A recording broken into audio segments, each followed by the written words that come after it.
There are some people you meet only once, but they live in your heart forever. They don't arrive with warning signs or promises. They simply appear at a coffee shop, in a class, on a random Tuesday. And somehow, the air feels different. That was Daniel's story, and that was Maya's. They met at 24, at an age when everything still feels like the beginning. He was chasing stability. She was chasing dreams. Two directions, same sky. The first time Daniel saw her, she laughed at something trivial, and he realized how silence could sound like music. Maya thought his calmness was rare, a still lake in a world that never stopped storming. They weren't perfect, but together they felt right. They spoke the same emotional language.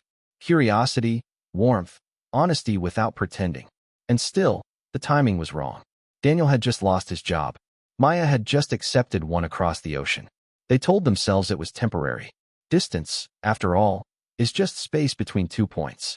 But months pass differently when hearts aren't in sync. Calls turn shorter. Texts lose tone.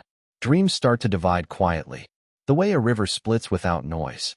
Daniel tried to hold on through logic. Love can survive anything. Maya tried to hold on through hope. Maybe this is just a pause. But love is like light. If stretched too far, it fades before it breaks. The last call came on a Sunday.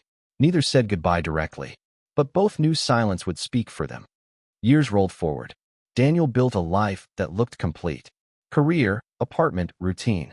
Maya traveled cities, collected stamps, learned to live alone. Yet every time autumn returned, he wondered if she still loved the color of rain. And she wondered if his eyes still held that calm.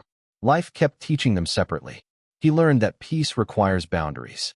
She learned that freedom feels different when there's no one to share it with.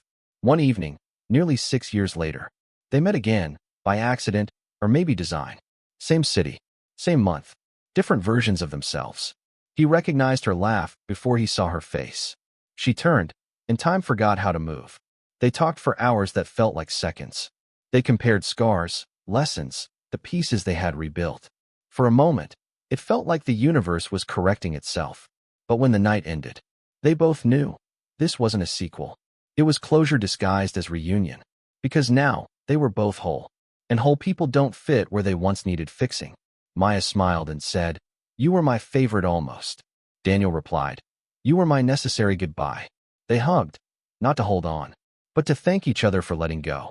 As she walked away, he finally understood what love really meant. Not possession, not permanence, presence. Being there long enough to change someone, even if you can't stay to watch them bloom.